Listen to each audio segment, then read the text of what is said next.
Ang mga halaman na sinasabing nagtataboy sa mga ahas na dapat meron ka sa paligid ng iyong bakuran. Cactus. Isa sa mga pinakainiiwasan ng mga ahas ay ang mga halaman na may mga tinik at spike. Ang cactus ang isa sa mga halaman na pwede mong itanim sa iyong bakuran upang mapigilan ang ahas na ma-attract sa iyong bakuran. Bukod sa maganda itong mga pangdekorasyon sa bahay, ang cactus ay napakadali lang patubuin at paramihin dahil nabubuhay ito sa may init na lugar at tuyong lugar kagaya ng Pilipinas. Serpentina. Ang serpentina ay tinatawag na king of bitter dahil sa napakapait nitong lasa. Kilala ang halamang ito bilang halamang gamot sa mga nagdaranas ng dysmenorrhea at iba pang karamdaman. Ang mapait na amoy ay sinasabing nagtataboy sa mga ahas na maaaring pumunta sa iyong bakuran o sa iyong tahanan.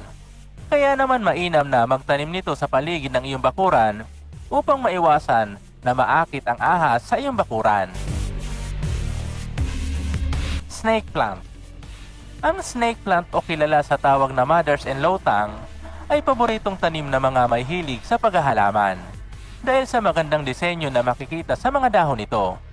Ang mga disenyo ng mga dahon nito na hawig sa mga kaliskis ng ahas ay nakakatulong upang iwasan ito ng ahas at iba pang reptiles.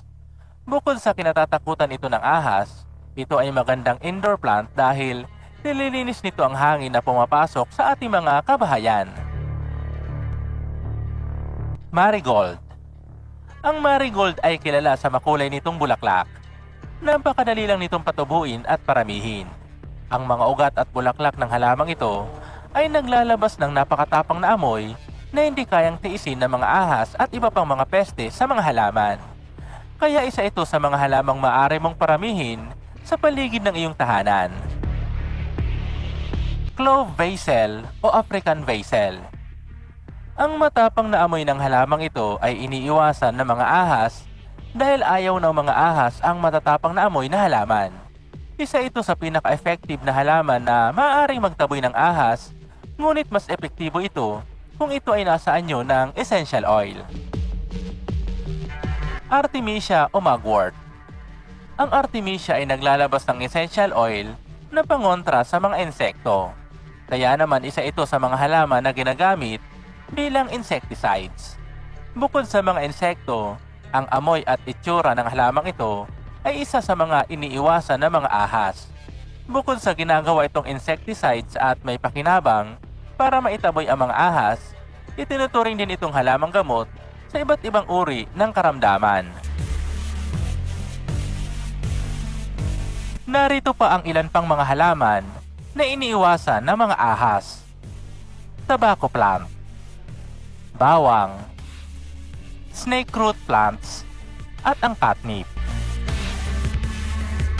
Base sa mga halamang binanggit natin sa unahan, mapapansin na iniiwasan ng mga ahas ang mga halaman na may matapang na amoy.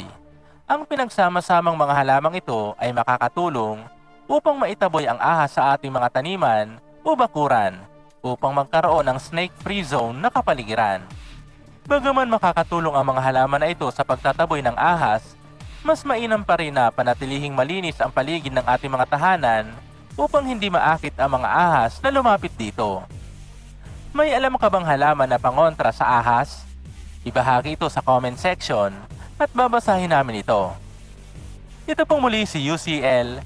Maraming salamat po sa panonood. Hanggang